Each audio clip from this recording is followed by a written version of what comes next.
Are you looking to take your personal finances to the next level? Well, you're in the right place. Welcome to the Monday Money Tip Podcast, presented by I Was Broke, Now I'm Not, with your host, Joseph Sangle. Well, welcome to the Monday Money Tip Podcast, presented by I Was Broke, Now I'm Not. My name is Joseph Sangle, the host of the podcast, and I'm joined, as always, by my co-host, Megan Hibbard. How are you doing today? Are you fired up on this Monday? Doing good. It's Monday. Happy Monday. And we're episode number what? 117. That's right. And I am so excited about that. Episode number 117. And so we're going to be talking about what today? Yes. So today we're talking about how to celebrate along the way. So our question is, we need you guys to help us. We're attempting to accomplish rung number 4. That's rung number 4, the I Was Broke, Now I'm Not ladder, and that's eliminate all non-house, non-business debt. So we've tried to do this before, but somewhere along the way, we get discouraged and just give up. This has happened a couple of times.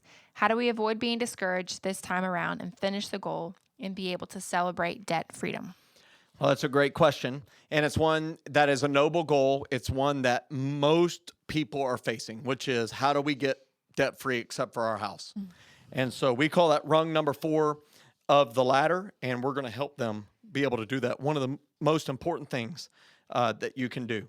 Before we do that, we're going to talk about the featured resource, and this month's featured resource is the Savings Challenge. I prepared this Savings Challenge because chances are pretty high that you, our lovely podcast listener, you might be wasting some money each and every month. You probably already know it, and you probably feel it. Let's take care of it right now. In the Savings Challenge, we will show you ways to save money so you can better fund your dreams. And if you want to start saving that money in your budget and put more money in your dreams pocket, sign up for the Savings Challenge. Just go to iwasbrokenowimnot.com/help, iwbnin.com/help. It's only $14, and the average person saves more than $1,000 a year in their budget. So start saving today. Now we get to go to that lovely part of the podcast. One of my favorite moments. Let's go. Now it's time to get caught up with our current money events. This portion of the podcast is sponsored by I Was Broke, Now I'm Not. Utilize the Debt Freedom Date calculator to determine when you'll be debt-free. It will provide vision for your future and fuel to power you towards financial freedom. Visit the website at iwbnin.com, click on Tools, and select Debt to find all the debt calculators. And the best part, they're all free. Yes. And so today, in the current money event section, we are talking about one of my least favorite topics, United States government debt. But the one that you get the most fired up about. Yes, I do get fired up. I've had some less than noble moments getting fired up about this one. And Megan knows about those, and hopefully she's deleted all the evidence. She's actually got to blackmail me one day. However, the new U.S. government debt is related to the coronavirus. We've been using the current money events section to talk about coronavirus. And, over the last 6-7 months, as this coronavirus pandemic took over, that the government felt the urgency, and rightly so, to spend money. And they used it with debt. They did so with debt. And they have racked up more debt, totaling about $3 trillion with a T, in stimulus through the Families First Act, the CARES Act, Payroll Protection Program Act. And you know what? This time it actually went into people's hands, humans' hands. Unemployment is $600 extra dollars for through July 31st. And now, while we're recording this podcast episode, they're talking about passing more. But here's what I know. $3 trillion have happened this year related to this coronavirus, all with debt. So while the average family of 4 received $3,400 from the CARES Act, they got, watch this, Megan, $36,576 in new national debt. That's $9,144 per person times 4 family members. Happy Monday. So, yeah, you got $3,400, but you really got $36,000 of debt. Yep. Get fired up. So why did you only get 10% of it? Where'd the other 90% go? Well, it went to businesses and a lot of other places to bail out local governments, hospitals, and a lot of other places that really felt the pain. So why did the government feel it necessary to send the money to its citizens? It isn't only because everything was involuntarily shut down to the virus. Newsflash. It's actually because of something more fundamental. And this is the fundamental reason. The vast majority of people have no financial margin. They don't have any savings. And the consumer economy has resulted in a nation of debtors. And these debtors have elected leaders whose appetite for debt is absolutely insatiable on both sides of the aisle. This is not a one-party issue. So the questions I submit for your careful consideration are these. Number 1, have I prioritized financial margin in my own life? Have you? Like, do you prioritize saving? When is the last time you prepared and followed a balanced budget? When was it? Hopefully you can say last month. When is the last time I witnessed the U.S. government prepare and operate within the confines of a balanced budget? When was the last time in your lifetime you've seen that? Hey, I have the answer for that. At what point in time will the country spend and borrow itself into the poorhouse? When do you think this thing runs out? Do you think it's to eternity, to infinity, and beyond, as Buzz Lightyear says? 5, what will it take for me to be okay with electing leaders who operate with financial responsibility and accept the fact that less government spending is necessary and good for the future of our country and for our children or grandchildren? You know, the current answer to shortfalls has been, for at least 2 decades, to borrow more money and increase taxes. Do you really believe additional taxes and more borrowing is the best way to position the nation for a prosperity that will be shared by all who are willing to work for it? You know, many people who are on the Republican side of the aisle don't like to know the fact that the last time that the country had a balanced budget was when a Democrat, Bill Clinton, was in office from 92 to 2000. In fact, we had a surplus, and we were talking about the day that this country would be debt-free. And so the single angle is this. Very few people have achieved financial success by borrowing their way out of the hole. Sure, there are some people who put their rental house on a credit card and they somehow paid it off and they flipped it for $150,000 and that was it, and they made billions of dollars thereafter. Most people would say, I ran out of borrowing capacity and then declared bankruptcy. It's unlikely to be really successful for a country. Cash money is virtually useless as a growth tool. Banks can't pay any interest. Government debt pays paltry interest. You better put your cash dollars to work in investments, and you better have margin. And so I would also tell you a couple of other things related to this current money event. Is I believe there may be a day that Joe Sengel will run for office. I will not run for a small office. I will run for office. I'm going to run on the I was broke, now I'm not party. And I'm going to be saying that my party platform is no new debt, and we're going to have a balanced budget, and we're cutting a bunch of entitlement programs, not because they're not good, but because we can't afford them. You know, I've had to cut out a lot of good stuff out of my budget because we can't afford them. Not because I didn't like the thing. It's just because we can't afford them. It's not that it's a bad thing. And I'm going to get 3 votes, probably none of them from my family. But I'm going to run on the I was broke, now I'm not platform. If you want me to run for office on the I was broke, now I'm not platform, you need to leave a comment on Facebook or on this YouTube video saying you would vote for me. Okay, that's awesome. Vote for Joe. Vote for Joe. Because he knows. We'll work on your slogan. Yeah, Joe knows. Joe knows. Joe's knows. We'll work on it. All right, so our success story for today. Last week we shared a story from Dave, and we're sharing more of a story today. So 120 days into budgeting, Dave shares, it's a mouthful. Let me start again. Welcome to Monday. 120 days into budgeting, Dave shares that we haven't given up a thing. Don't laugh at me. We just plan everything. In my last few months, my stress is down. Our marriage is up. My credit score has jumped to a number I never thought I'd earn. And he says they've still been able to have fun money, date nights, and all things people think you have to give up when you're doing a budget. He says God is good, and because you and your team, he is working wonders in my family's life. That's awesome. And yeah, I think this is something that we've talked about before in the podcast about the intangible benefits of having a budget and living, a balanced financial lifestyle and moving towards that fully funded life. It's so exciting to watch. The credit score going up, that's a good thing. 120 days of budgeting, that's a good thing. We haven't given up a thing. We just plan everything. And it's just so exciting to be able to hear that. And some fun stuff is still in the budget. And so you can do this too. Take inspiration from Dave and his family. You can do this. All right. So our featured question for today, just to remind you guys, we need you guys to help us. We're attempting to accomplish rung number 4. Just to remind you, that's paying off all non-house, non-business debt.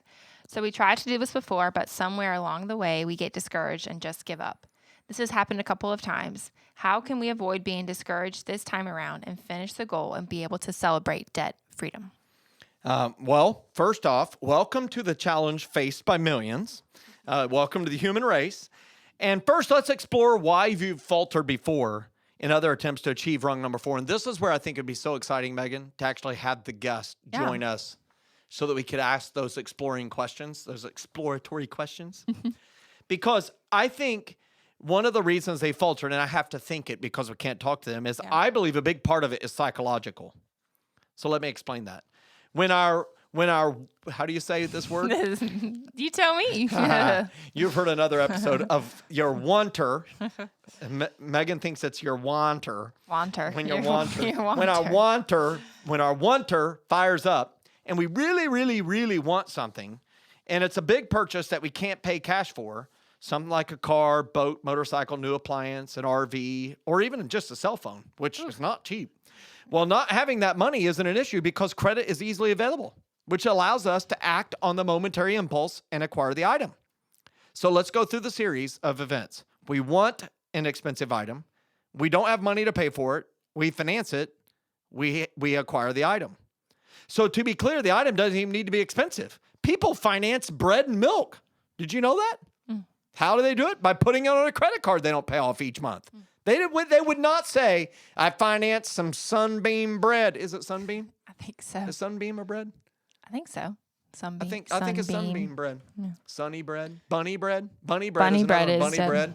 Yep. And people finance bread and milk. They don't even know it. They would never say it. They'd be embarrassed to say they did it. But how do they do it? They put it on a credit card and don't pay it off every month. So here's a story. I remember it's story time with Joe. Story time. I remember meeting a person at the CLT, the Charlotte Airport. I've spent a lot of my life there. Who's a very engaging type of human. He's one of those people, natural born salesperson type guy. He was quite hilarious. Might have been inebriated. Okay, he was.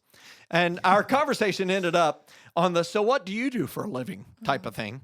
And when I said I help people win with their money and live fully funded lives, he suddenly looked downcast. And he said, dude, I'm still paying for the original Nintendo I bought 15 years ago. Oh, my gosh. And I was like, huh? How are you doing that? And he said, I put it on my very first credit card, and I've never paid it off. So think about it. He's been paying minimum payments on a credit card ever since he was around 20, still paying on it 15 years later. And I was stuck in my mind, I'm still paying for the original Nintendo. You know, with Mike Tyson's Punch-Out and Duck Hunt and Mario Brothers, Super Mario Brothers. He still financed it, and he got it. He had a moment of clarity. And I saw pain in his eyes. It was really sad. And that was back when I was traveling and doing something called Will You Give Me a Dollar campaign and asking people to give me $1. And he gave me $1. It was awesome. So we buy with debt. And the transaction can take place on the same day, sometimes within an hour. We can purchase a new vehicle on the spur of a moment and spend an entire year's income in just an hour. So here's my point. I'm finally getting to it. We can rapidly obtain the thing our wanter, our what? Wanter. Our wanter told us we must acquire. Then, when our wanter, the exact same wanter that wanted the things that delivered debt, when that wanter wants to become debt-free, it wants to become debt-free right now. But you can't get that in the same day. You can get the thing with debt in the same day, but you can't get the debt freedom in the same day. Most people can't even get it in a year or two. So when the wanter doesn't get what it wants, it isn't satisfied and leaves us with those uncomfortable feelings of being unfulfilled. And I'm telling you, this is why so many people fall away in their march toward debt freedom and the ultimate achievement of rung number 4. So back to our question. The first step of your debt freedom journey this time is to recognize that your wanter isn't going to be satisfied. By recognizing it, you've achieved half the battle, and then you can take some steps to address it. So, Megan, you're kind of a saver. I think the idea of not paying something off almost instantaneously kind of freaks you out. So, kind of share with people like the things that propel you towards never having this problem, because I think people could learn from that. Yeah, I don't know. It's kind of interesting to think about, but I think I've seen other people struggle with that. Even before working here, and just the amount of stress and anxiety, and you don't sleep as well. And then there's other things when there is an opportunity you can't do because you're still doing the things you did before that you're working to pay off, like the Nintendo. And so I think for me, I've always wanted to be in a position where if I want something, I have to work to save for it and then be able to pay cash for it. But then I also want to be in a position where if an opportunity arises, I want to be able to move forward without, oh, I can't do that because that's going to add more debt, or that's going to, like, I just want to be able to have the opportunity to say, yeah, I can do that. Or, it comes down to even the littlest things of like being generous. Like, I want to be able to be generous to others. And, this is just one way. But if I am living in a lot of debt, it's a lot less likely for me to be like, yeah, I'll pay for your lunch, or yeah, I'll contribute to that. Or, we just contributed to one of our really good friends. His boy plays football, and they were selling these like tickets that you can like take to different restaurants and get discounts, whatever. The discounts are terrible, like whatever. But it's just the fact that we had the opportunity to be generous. It's $25, but if you're living in a pile of debt, you're not going to be as likely to spend that $25 because you might need that $25 to say eat or buy gas, or That's right. But it's just a mental. Or you're more likely, if you do have debt, to go ahead and spend it. Yeah. To say, hey, I'll just put it on the credit card. I never pay it off anyhow. Mm-hmm. But the generous act is different. Yeah. It becomes different. The way the giver regards that gift changes because you gave money that was not yours yet. Yeah. Versus you gave money that you are already in possession of. And I think I've never been in the loads of debt, and so I don't necessarily know that feeling, and I don't want to know that feeling. And so we work really hard to be in a position where we don't have to experience that feeling. So it's so important, and I think that everybody listening to the podcast can learn from that. If you're on that debt freedom journey and you've went and got the car payment and the truck payment, and the boat payment, the furniture payment, the student loan payment, and the 2 credit cards payment, you can listen to Megan and say, well, I don't know how you did that because I had no opportunity. I had no choice but to do that. But I would just speak to that and say, you did have a choice. You did have a choice. Maybe you chose to buy the new car instead of buying the used car that you could have paid cash for, or you could have paid off really fast.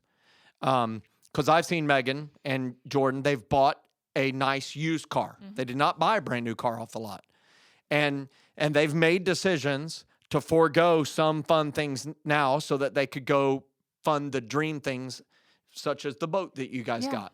And so that's really important. So one of the things that I think is really important is that you recognize that your wanter, when you want debt freedom, your wanter is not going to be satisfied, and you're going to have to fight it. That wanter of being, I want to be debt free. I said I wanted to be debt free, and how come I'm not debt free? It's been 3 days. Well, you have to recognize it, and then you can take steps to address that so that you can appease the wanter. So one of the greatest steps you can do to appease the wanter is to celebrate wins along the way, which I think is a good title for this episode. Yeah. Got to celebrate the journey. So this, of course, applies to every rung that I was broken, I'm not ladder to a fully funded life. However, it's abundantly important during rung 4 as you're attacking your non-house debt. So here's ways my family, the single family, has celebrated along the way as we've achieved rung 4. So we celebrated every paid off debt. That's the first thing we did. So each time we paid off a debt, we used that debt's monthly payment to reward ourselves. For example, when we paid off a credit card, we took that credit card's monthly payment the very next month, and only the very next month, and used it to pay for a nice dinner at a great restaurant. So both Jen and I knew why we were at the restaurant, enjoying the meal that we were going to pay cash for with no more credit card debt. It was a great meal. Of course, the next month after celebrating, we took that normal credit card payment using the debt snowball and utilized it to add to the payment being made to the next smallest remaining debt on the debt snowball. And then the second thing we did is we celebrated every month that passed without accruing new debt. Like, that's a thing to celebrate. Like, you've celebrated how many years of not adding new debt to your life, Yeah. How many years? Is it years now? Oh, yeah. Yeah, years, right? So any month that goes by without adding new debt means you're 1 month closer to becoming debt-free and achieving rung 4. So how do you celebrate? Well, you could do something together as a family. You could have a special meal for the entire family and tell them why you're having that meal. You know, I'm a huge fan of inviting your kids into the journey. You know, Logan needs to know about mom and dad's money decisions and why they wait and then why they pay cash for things. Inviting him into the negotiation. He's cute. He'll probably help you get a better discount, you know? Probably. If you have young ones still in your house, let them know what mom and dad are doing. Trust me, it will make an impression on them and help them develop some excellent money skills along the way. And so, you know, I brought my daughter along to meet with the investment advisor. I've brought her along the debt freedom journey. The older kids, they don't even really know what that is. You know, so I've had to kind of bring them into, I have a credit card, I pay it off every month. Mom and dad used to not do this. It was very bad. And then the third thing that we did as we celebrated along the way is we established accountability. So notice that I'm constantly bringing up celebrations with your family. So this is because this is probably the ones who are most likely to hold you accountable to the goal. When you invite your children into the journey, you make it a worthwhile goal to achieve. They'll get on board and help you identify other ways to save money so you can eliminate debt more swiftly. It's not about having no fun and a miser who kills all joy around them while attempting to kill off debt. You know, it's not in the budget. We're killing off the debt. No. And yelling it at them. It's about finding joy in this journey with those you love, for those you love, and for the fully funded life, watch this, you want. Your wanter wants you to achieve. And so let's wrap them up. Megan, what are the 3 ways they can do this and help celebrate along the way? Yes. So the first one is you can celebrate every debt paid off. So once you pay a debt off, celebrate. Maybe it's just you take that payment like Joe did. Take that payment the next month and do something fun with your family.